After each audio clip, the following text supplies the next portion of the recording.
امیر المومنین خلیفۃ المسلمین افضل البشر بعد الانبیاء بالتحقیق خلیفہ اول بلا فصل سیدنا ابو بکر صدیق رضی اللہ تعالیٰ عنہ کی عالی مرتبت پاک باز بارگاہ میں صرف اپنی محبت کا نذرانہ پیش کرنے کے لیے ہم سب یہاں جمع ہوئے ہیں۔ اللہ تعالیٰ بیٹھنا اخلاص والا بنا دے۔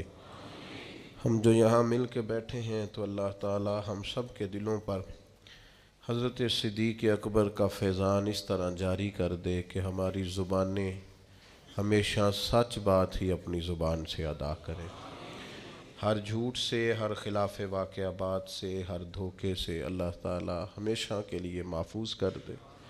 ہماری نسلوں میں بھی، ہمارے گھروں میں بھی اللہ سچ کا چلن جاری فرما دے۔ کچھ لوگوں کو لفظ محبت سے تو اختلاف نہیں ہوتا، لفظ عشق سے بڑا اختلاف کرتے ہیں۔ وہ کہتے ہیں محبت تو ٹھیک ہے، عشق کیا ہوتا ہے؟ تو میرے بھائی، عشق کی بہت ساری تشریحات ہیں اور بہت ساری اس کی تعریفیں کی گئی ہیں۔ میں تو ساری اس وقت بیان کرنے کی پوزیشن میں نہیں ہوں۔ بس جب محبوب آپ کے ذہن پر، آپ کے دل پر، آپ کی نظروں پر اور آپ کی سوچوں پر پوری طرح حاوی ہو جائے تو پھر سمجھ لیں کہ اب محبت نہیں رہی، وہ عشق بن گئی ہے۔ نبی پاک علیہ السلام نے فرمایا ہے کہ محبت انسان کو اندھا بھی کر دیتی ہے، بہرا بھی کر دیتی ہے، گنگا بھی کر دیتی ہے۔ نہ محبوب کا عیب نظر آتا ہے، نہ سنائی دیتا ہے، نہ زبان پہ آتا ہے۔ اگر کہیں کوئی بات کانوں سے سننے کو جی چاہے اور زبان سے کہنے کو جی چاہے اور آنکھوں سے نظر آئے تو محبت تو ہے، لیکن ابھی اس نے محبت کا وہ پاکیزہ روپ نہیں اختیار کیا جو انسان کو عشق کی وادی میں لے جاتا ہے۔ محبوب اور محب میں دو ذاتیں ہوتی ہیں، ایک محبوب ہوتا ہے اور ایک محب ہوتا ہے، لیکن عشق کے اندر ایک ہی ذات ہوتی ہے، وہ معشوق کی ہوتی ہے، عاشق کی ذات کوئی نہیں ہوتی۔ اگر آپ کی اپنی کوئی ذات ابھی ہے تو ہو سکتا ہے آپ کسی زاویے میں محب کہلا لیں، لیکن اگر آپ کو عاشق کہلانا ہے تو پھر آپ نہیں ہیں، پھر وہی ہے، اسی کا جلوہ ہے، اسی کی بات ہے۔ بس جلوہ تیری ذات کا کو بکو ہے، میں جدھر بھی دیکھتا ہوں ادھر تو ہی تو ہے، پھر وہی ہوتا ہے۔ اگر ذاتیں دو ہیں، ابھی آپ کو کہیں نیند بھی آتی ہے، آرام بھی آتا ہے، کہیں آپ کا یہ بھی خیال ہوتا ہے کہ مجھے عزت مل جائے، مجھے پروٹوکول مل جائے، تو ہو سکتا ہے کسی زاویے میں آپ محب ہوں، لیکن عاشق ہر ایک نے ہی سرکار سے پیار کیا ہے، ہر ایک نے ہی محبت کی ہے، اور سب کا انداز نرالا ہے۔ تاریخ ساری مل کے بیٹھے گی تو حضرت سیدنا بلال حبشی کے عشق کی عین تک بھی پہنچ سکتی نہیں ہے۔ ساری دنیا مل کے بیٹھ جائے، اکٹھا کر لے سارا مواد، پر سیدنا عمار ابن یاسر کی محبت کی میم تک پہنچ سکتے، حضرت سلمان فارسی کی عقیدت کی عین تک پہنچ سکتے نہیں۔ ڈھونڈ کے لا سکتا زمانہ مثال ان غلاموں کی، لیکن اگر ساری دنیا، سارا علم، حکمت، دانائی، تصوف، طریقت، حقیقت، معرفت، ساری دنیا کا ادب، شاعری، ہر قسم کے فنون کو جمع کر کے کوئی محبت کا عنوان لکھنے بیٹھے گی تو اپنے قلم یہ لکھ کے توڑ دیں گے کہ بس اس سے آگے محبت کی تعریف نہیں ہے۔ محبت وہی ہے جو سیدنا ابو بکر صدیق نے نبی پاک سے کر کے دیکھا۔ اس پر ختم ہو جائیں گے لوگ، کوئی اس کا کوئی جواب ہی نہیں، کوئی لینا دینا ہی نہیں۔ کبھی ایسا بھی ہوا ہے کہ کسی نے جوان بیٹیاں اپنی لگا دی ہوں محبوب کی نوکری کے لیے؟ لیکن حضرت صدیق اکبر رضی اللہ تعالیٰ عنہ نے جناب اسماء بنت ابی بکر جوان بیٹیاں، فرمایا پتر تازہ کھانا پکا کے غار ثور پہ پہنچانا ہے۔ اور جناب اسماء کہتے ہیں میرے گھر میں ابو جہل آیا اور اس نے آ کے پوچھا بتا کہاں لے کے گئے ہیں تیرے والد حضور کو؟ فرماتی ہیں جب میں نے حضور کا پتہ نہ بتایا تو میں کوئی معمولی نہیں، سردار کی بیٹی تھی، ہمارے گھر کی طرف کبھی کسی نے جھانکا نہیں تھا، جرت ہی نہیں تھی کسی کی، مالدار باپ کی بیٹی۔ لیکن فرماتی ہیں جب اس نے زور سے تماچا میرے منہ پہ مارا اور جب میں لڑکھڑا کے گری، دوستو یہ کچھ نہیں تھا، یہ بھی اسی محبت اور عشق کا ایک نمونہ تھا جو جناب صدیق اکبر نے اپنے نبی سے کیا ہے۔ ڈینگے مارتے ہیں حاجی، ڈینگے مارتے ہیں بڑھ کے، او جی میں غار ثور پہ چلا گیا جی، میں سویرے سویرے گیا جی، میں پہنچ گیا، میں بعد 2 گھنٹے، یہ فلانا پیچھے رہ گیا۔ او بھائی جان آپ جا رہے ہیں، رستے بن گئے ہیں، رستے میں 3-4 جگہ بیٹھنے کا، چائے پینے کا، پانی پینے کا بندوبست ہے، آپ دن کے وقت جاتے ہیں۔ جناب صدیق تو رات کو لے گئے حضور کو، اور اس رستے سے نہیں لے گئے جو رستہ معروف تھا، بلکہ اس رستے سے لے گئے جس رستے کو لوگ جانتے نہیں تھے۔ اور پھر جب وہ نکیلے پہاڑ دیکھے اور زمین کی تلخی دیکھی تو یہ محبت ہے نا، یہ پیار ہے نا، یہ اپنے الفاظ بھی خود بناتی ہے، محبت اپنا روپ خود بناتی ہے، چیزوں کو کشید کرتی ہے، اس کے رنگ، اس کے زاویے، اس کے طور طریقے اپنے ہوتے ہیں۔ یہ جو بیٹھ کے بیچارے دور تشریحات کر رہے ہوتے ہیں وہ محبت کر ہی نہیں سکتے، انہیں پتہ ہی نہیں، یہ اپنا رنگ روپ خود بنا لیتی ہے، یہ سلیقے اظہار کے خود بخود آ جاتے ہیں۔ تو حضرت صدیق اکبر نے نبی کریم کی بارگاہ میں عرض کی، حضور رستہ دشوار ہے، پہاڑ نکیلے ہیں، مہربانی کریں میرے کندھوں پہ سوار نہیں ہو جاتا؟ پباں پار قدم نہیں جے لاؤندا، پباں پار قدم نہیں جے لاؤندا تے 100 پہاڑ تے چڑھیا جاندا تے او پیا جاندا دے یار نبی دا تے اے اصلی دلدار نبی دا۔ تو یاد رکھیں کہ حضرت ابوبکر صدیق رضی اللہ تعالیٰ عنہ کا جو عنوان محبت ہے، اور پھر علامہ ابو نصر رحمۃ اللہ علیہ نے لکھا ہے کہ غار ثور پہ نا حضرت ابوبکر صدیق رضی اللہ تعالیٰ عنہ نے نبی کریم علیہ السلام کی خدمت میں عرض کیا تھا کہ یا رسول اللہ صلی اللہ تعالیٰ علیہ وسلم آپ رکیں، پہلے میں جاتا ہوں، آپ رکیں پہلے میں جاتا ہوں، پھر آپ تشریف لائیے گا۔ تو وہ فرماتے ہیں کہ یہ بات اس بات کی طرف اشارہ ہے کہ جس دل میں ابو بکر صدیق پہلے آئے وہیں حضور تشریف لایا کرتے، اور اگر جناب صدیق نہ آئے تو پھر حضور بھی۔ وہ فرماتے ہیں نبی پاک علیہ السلام نے چونکہ کبھی کسی کا احسان رکھا نہیں، حضور نے فرمایا چل ٹھیک ہو گیا ابو بکر سودا کر لیتے ہیں، گویا زبان حال سے سودا ہو گیا۔ غار میں پہلے صدیق گئے اور پھر حضور آئے، اور مزار میں پہلے حضور گئے پھر صدیق آئے، فرمایا جا تجھے بدلہ دیا۔ حضرت سیدنا ابو بکر صدیق رضی اللہ تعالیٰ عنہ نے 3 دن تک مسلسل 3 دن تک جناب صدیق نے نبی پاک کو غار ثور میں اپنے ساتھ رکھا، اور یہ ادا اللہ کو بڑی پسند ہے۔ اس نے بھی کہا اذہما فی الغار، جب وہ غار میں دونوں تھے نا اکیلے، اذ یقول لصاحبہ، جب انہوں نے اپنے صحابی سے کہا، کیا کہا؟ لا تحزن ان اللہ معنا، ابو بکر غم نہ کر، اللہ بھی ہمارے ساتھ۔ اچھا چلیں آپ کی مرضی ہے، آپ جس طرح کی مرضی بات کو سوچ لیں۔ ایک تو یہ ہے کہ لا تحزن، غم نہ کر، اللہ ہمارے، یعنی کافروں کا غم نہ کر وہ ہمیں پکڑ نہیں سکتے، اللہ ہمارے ساتھ ہے۔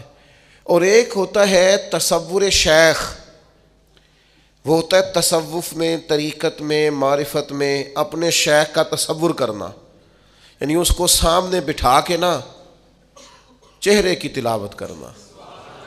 النظر الی وجہ رسول اللہ، میرا دل کرتا ہے حضور آپ بیٹھے اور میں زیارت کروں حضور کے چہرے کی۔ ایک ہوتا ہے تصور شیخ، قرآن کی تلاوت کرنے والا، قرآن پڑھنے والا قاری بنتا ہے، اور حضور کے چہرے کی تلاوت ایمان سے کرنے والا صحابی بنتا ہے۔ آپ بات کو سمجھیں۔ حضرت ابوبکر صدیق کا وہ تصور شیخ 3 دن تک غار میں، لوگ تصور شیخ کر کے تصور رسول تک پہنچتے ہیں، فنا فی شیخ ہو کر فنا فی رسول تک، پھر فنا فی اللہ ہوتے ہیں۔ تو صوفیاء کہتے ہیں کہ نبی پاک علیہ السلام نے حضرت صدیق اکبر سے کہا کہ ابو بکر بس تیرا تصور ہو گیا پکا، کیونکہ تو میرے ساتھ ہے، اب لا تحزن، غم نہ کر، ان اللہ معنا، اللہ بھی ساتھ ہی ہے۔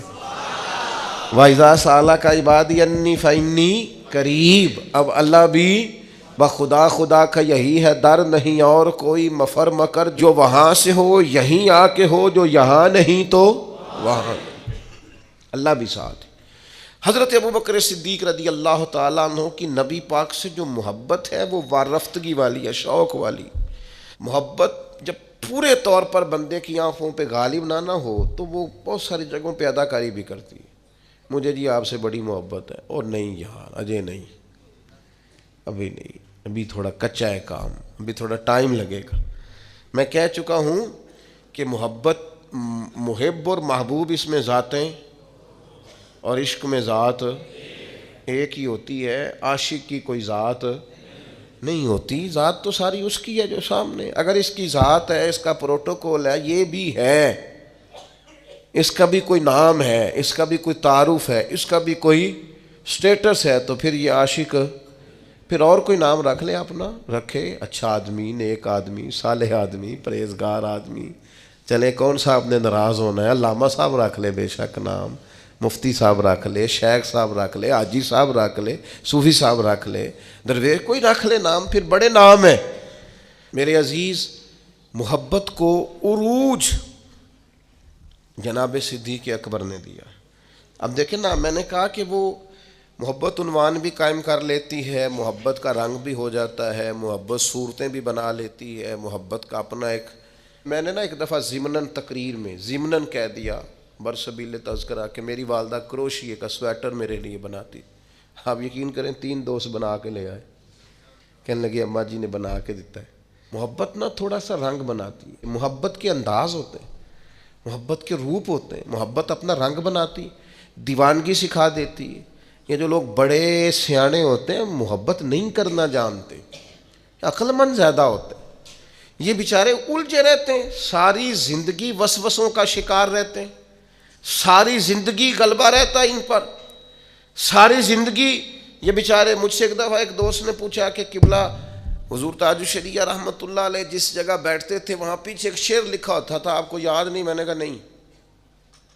کہنے لگا جی تو بڑے شعر ہوندے نے۔ میں کیا میں کدی انہاں تو نظر ہٹائی ہوئے تے شعر ہل گئی ہوئے، ویسے بڑے آتے ہیں اللہ کے فضل سے، پر ادھر توجہ ہی نہیں کی، لگتا تھا نظر کی بے ادبی ہے۔ کیسے مثلا محبوب سامنے بیٹھا ہو اور آپ بڑے پریشان ہو تو یہ ویسے ہی تھوڑا عجیب لگتا ہے۔ اپنے اندر یہ جو فتنوں کا دور ہے، آزمائش کا دور ہے، بحث ہی بحث، الجھاؤ ہی الجھاؤ، اس میں نا وہ ہمیں تانا دیتے ہیں، بعض لوگ کہتے ہیں صوفیاء محبت کے ٹیکے لگاتے ہیں۔ میں کیا ہونتے اسی بوتلاں شروع کر لیں نے، اب تو بات آگے نکل گئی ہے، اب تو معاملہ کہتے ہیں ٹیکے لگاتے ہیں، بندے مست ہو جاتے ہیں۔ تو میں نے کہا یہ بالکل ایسے ہی ہے، جڑے عشق تیرے نے چور کیتے، تیرے نینا مست مخمور کیتے، انہاں ہی تے دل دنیا تو دور کیتے، انہاں نو بھل گیا تیرا میرا ہے۔ تو میرے عزیز آپ یہ انداز دیکھیے ذرا، نبی پاک علیہ السلام کو جناب صدیق اکبر لے کے جا رہے ہیں مکہ شریف سے مدینہ طیبہ۔ اب حضور کے ساتھ سفر ہو رہا ہے اور سارے انتظامات کیے ہیں، رستہ بھی وہ نہیں اختیار کیا جو روٹین میں جاتا تھا مدینہ، ایک بندہ بھی ساتھ لیا جو نئے رستے کا شناسا تھا، سارے بندوبست کیے، لیکن پھر بھی حال یہ ہے کبھی حضور کے آگے ہو جاتے، کبھی سرکار کے پیچھے ہو جاتے، کبھی دائیں ہو جاتے، کبھی بائیں ہو جاتے، چاروں جانب شمع کے پروانے کی طرح جناب صدیق گھومتے۔ تو نبی پاک علیہ السلام نے فرمایا کہ ابو بکر یہ کیا ہے؟ عرض کی حضور چونکہ سارے لوگ دشمن ہیں اور پیچھا کر رہے ہیں اور طاق میں لگے ہوئے ہیں، تو حضور مجھے نہ کسی وقت خیال آتا ہے کہ وہ اس طرف سے آگے سے جو پہاڑ ہے وہاں سے کوئی تیر، کوئی تلوار، کوئی نیزہ نہ آ جائے، دوڑ کے آگے ہو جاتا ہوں۔ پھر خیال آتا ہے کہ نہیں پیچھے سے بھی تو جگہ بنی ہوئی ہے، دوڑ کے پیچھے ہو جاتا ہوں۔ پھر خیال آتا ہے ادھر سے نہ کوئی آ جائے تو میں ادھر ہو جاتا ہوں۔ پھر خیال آتا ہے ادھر سے نہ کوئی آ جائے ادھر۔ حضور وہ جیسے جدھر گمان جاتا ہے میں دوڑ کے، محبت کے روپ ہے نا سارے، انداز ہے نا سارے۔ اور پھر چونکہ 3 دن مسلسل سرکار کو اپنے پاس رکھا، پھر جب مدینہ منورہ پہنچے تو حضرت صدیق اکبر وہ مشکات نبوت کا عکس ایسا پڑا کیفیات کچھ اس طرح کی بنی کہ جب حضور کو لے کے مدینہ شریف پہنچے تو بہت سارے لوگوں نے سرکار کو چونکہ پہلے دیکھا نہیں تھا، کچھ حضور کے ہاتھ چوم کے بیٹھ جاتے، کچھ خالی جناب صدیق کے ہاتھ چوم کے بیٹھ جاتے۔ یہ تو خیر بخاری میں موجود ہے۔ کچھ حضرت صدیق کی دستبوسی، دیکھا نہیں تھا نا حضور کو، دیکھا نہیں تھا۔ یہ زبان ہے علماء کی، اور صوفیاء کہتے ہیں کہ وہ مشکات نبوت کا عکس ایسا پڑا تھا کہ تو من شدی من تو شدم۔ وہ کیفیت ہی اپنا رہا ہی کچھ نہیں، جلوے ہی سارے محبوب کے تھے، کیفیت بدل گئی۔ حضرت صدیق اکبر فوراً سمجھ گئے کہ یہ تو ان کو تو بیچاروں کو غلطی لگ رہی ہے، یہ غلام کے ہی ہاتھ چوم کے بیٹھ گئے۔ تو فوراً حضرت صدیق اکبر نے ایک ہیلا کیا، چونکہ گرمی کا موسم تھا تو اپنے کندھوں سے رومال چادر اتاری اور نبی پاک کے اوپر کر دی، تاکہ پتہ چلے جو سایہ کر رہا ہے وہ کوئی غلام ہے، اور جس پر سایہ کیا جا رہا ہے وہ آقا ہے۔ اب صوفیاء تو صوفیاء ہے، وہ تو کیفیت رکھتے ہیں، اور کیفیت لفظ بنتی ہے تو وہ پھر دلوں کو چیرتی چلی جاتی ہے، رنگ ہی بدل جاتا ہے۔ اہل اللہ صوفیاء کہنے لگے آپ کو پتہ ہے سرکار کسی کا احسان رکھتے نہیں۔ حضرت ابو بکر صدیق نے تھوڑی دیر کے لیے نبی پاک پر اپنی چادر کا سایہ کیا تھا، سرکار نے قیامت تک ان کی قبر پر گنبد کا سایہ کر دیا، قیامت تک کے لیے گنبد کا سایہ۔ اور کیا مقدر ہیں صدیق و فاروق کے، جن کے گھر رحمتوں کے خزینے۔ صدیقی سوچ سمجھے کیا ہے؟ حضرت ابو بکر صدیق رضی اللہ تعالیٰ عنہ نے وہ جو سوچ ہے نا، 1 دو گے 10 ملیں گے، 1 دو گے 70 ملیں گے، 700 ملے گا۔ کچھ لوگ سنتے بھی ہیں، سمجھتے بھی ہیں، پر عمل کرتے وقت کمزور پڑ جاتے ہیں۔ حضرت صدیق اکبر نے یہ عمل کر کے دکھا، جتنا مال انہوں نے اللہ کی راہ میں خرچ کیا ہے نا۔ میں اپنے دوستوں کو ایک مشورہ دینے لگا ہوں، اللہ سے تجارت شروع کریں۔ یا ایھا الذین آمنوا ھل ادلکم علی تجارۃ تنجیکم من عذاب علیم۔ اے ایمان والو، تمہیں ایک تجارت نہ بتائیں جو تمہیں اللہ کے عذاب سے بچا؟ ایک تجارت کریں۔ طالب علموں سے بھی کہہ رہا ہوں، بالکل چپ کر کے چھپا کے روز کی بنیاد پر صدقہ کرنا شروع کریں۔ یہ صدیقی سوچ۔ آپ کیا حیثیت ہے آج کل 10 روپے کی؟ تو 10 روپے آپ اللہ کے راستے میں خیرات شروع کریں ہر روز کی بنیاد پر۔ دلیل کیا ہے؟ نبی پاک علیہ السلام نے فرمایا دوزخ سے بچ جاؤ، چاہے کھجور کا ٹکڑا صدقہ کر کے بچ جاؤ۔ میری آپ سے اپیل ہے، اللہ سے تجارت کریں، روز کی بنیاد پر صدقہ، روز کی۔ ایک بزرگ تھے، ان کے پاس ایک شخص آیا، اس نے کہا میں بڑا غریب ہوں، فرمایا سخاوت کرنی شروع کر دیں۔ کہنے لگا حضور میں کہہ رہا ہوں غریب ہوں، آپ کہتے ہیں سخاوت کر۔ فرمایا سخاوت کرے گا تو غربت جائے گی نا، کچھ دے اللہ کے راستے میں، ٹھیک ہو جائے گا۔ پہلی گزارش آپ سے۔ دوسری گزارش آپ کی خدمت میں یہ ہے،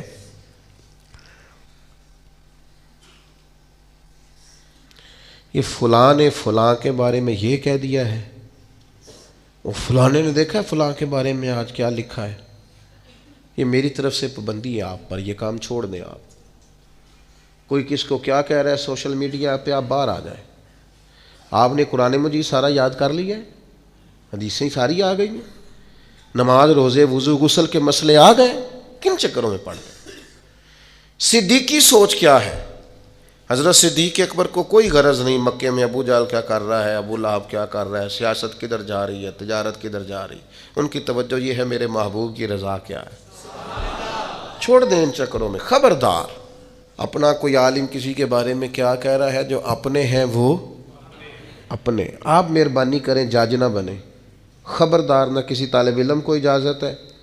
اچھا میں بھی رہتا ہوں ماحول میں، میرے پاس بھی موبائل ہے، مینوں تسی کل کے دس دیو فلانے نے آکھیا، مجھے کیوں نہیں شوق؟ آپ اصل کتابیں پڑھیں، کن بےہودہ کاموں میں لگے ہوئے، اپنوں کو توڑ رہے ہیں، اپنوں کو کاٹ رہے ہیں۔ چھوڑ دیں یہ کام، یہ زیب نہیں دیتا۔ ہم خیر والے لوگ ہیں۔ 2 قسم کی مکھی ہوتی ہے، ایک شہد کی، دوسری شہد والی کہاں بیٹھتی ہے؟ بناتی کیا ہے؟ دوسری کہاں بیٹھتی ہے؟ تو چھوڑتی کیا ہے؟ شہد والی مکھی بننا ہے۔ نبی پاک علیہ السلام نے فرمایا مجھے کسی صحابی کے بارے میں کوئی بات نہ بتانا، میں اپنا سینہ تم سب کے لیے صاف رکھنا چاہتا ہوں۔ یہ ترمذی میں موجود ہے۔ خبردار ایسی ہر حرکت سے آپ باہر آ جائیں۔ سمجھ آ رہی ہے بات کی؟ تیسری آپ کی خدمت میں آج میں نے ایک اپیل کرنی ہے، بڑا میرا شوق ہے، میرا بڑا ہی دل کرتا ہے، میرا دل کرتا ہے میرے سارے بھائی تہجد کی نماز پڑھا کریں، میرا دل کرتا ہے سویرے سویرے آپ لوگوں کے مصلے بچھ جائیں، اللہ کے حضور حاضری ہماری لگ جائے۔ بڑی لمبی رات ہے یار، کہاں صبح 6 بجے فجر ہوتی ہے، 6 بجے کے بھی بعد۔ مہربانی کرو نا، جلدی سو جاؤ، رات کو سویرے جلدی اٹھو، عادت بناؤ آپ۔ اور میری آپ سے گزارش ہے کہ آپ نے تہجد کی تبلیغ نہیں کرنی، تبلیغ تو فرضوں کی ہوتی ہے، واجبات کی، نفلوں کی تبلیغ تو نہیں نہ ہوتی۔ آپ نے تہجد پڑھنی ہے، پڑھانی نہیں۔ ہاں 2 نفل پڑھ کے سارے نو گناہ گار سمجھن حالے دی تہجد دا کوئی فائدہ نہیں۔ ہاں مہربانی کریں، پڑھنی ہے پڑھانی، ہاں مہربانی کریں۔ یہ سارے پنڈ نو دسن والی نماز نہیں۔ ہاں میں جدو وڈی سرگی اٹھیا نا تے بھائی چنگا سی تو نہ ہی اٹھدا، سارے پنڈ نو تے تو دس لیا۔ حضرت سیری سختی رحمت اللہ علیہ، حضرت جنید بغدادی دونوں پیر مرید مسجد میں داخل ہوئے تو کچھ بندے سحری کے وقت مسجد میں سو رہے تھے۔ حضرت جنید بغدادی کہنے لگے کیا فائدہ مسجد میں آنے کا، تہجد کے وقت سو رہے۔ تو حضرت سیری سختی فرمانے لگے اچھا تھا تو بھی سویا ہی رہتا، تجھے رب کے بندے گناہ گار اور مجرم تو نہ نظر آتے، بہتر تھا تو بھی سویا ہی رہتا۔ تو مہربانی کریں۔ اور آخری بات آپ سب حضرات سے، میرے بھائیوں، محبت کو ہمیشہ سلامت رکھنا ہے۔ آپ سے جو آخری بات کرنے لگا تھا وہ یہ ہے کہ یہ محبت بڑا سونا جذبہ ہے، یہ دنیا کی سب سے بڑی نورانیت ہے، سب سے بڑی حقیقت ہے، سب سے بڑا حسن ہے، اسے ختم نہیں کرنا کبھی۔ نبی پاک کے ہر صحابی سے پیار کریں، حضور کی اولاد کے ایک بچے سے پیار کریں، علماء سے پیار کریں، اولیاء سے پیار کریں، تو اپنی محبت اللہ والوں سے ہمیشہ قائم رکھیں، پکی رکھیں۔ حضرت صدیق اکبر کا انشاءاللہ بڑا فیضان ملے گا۔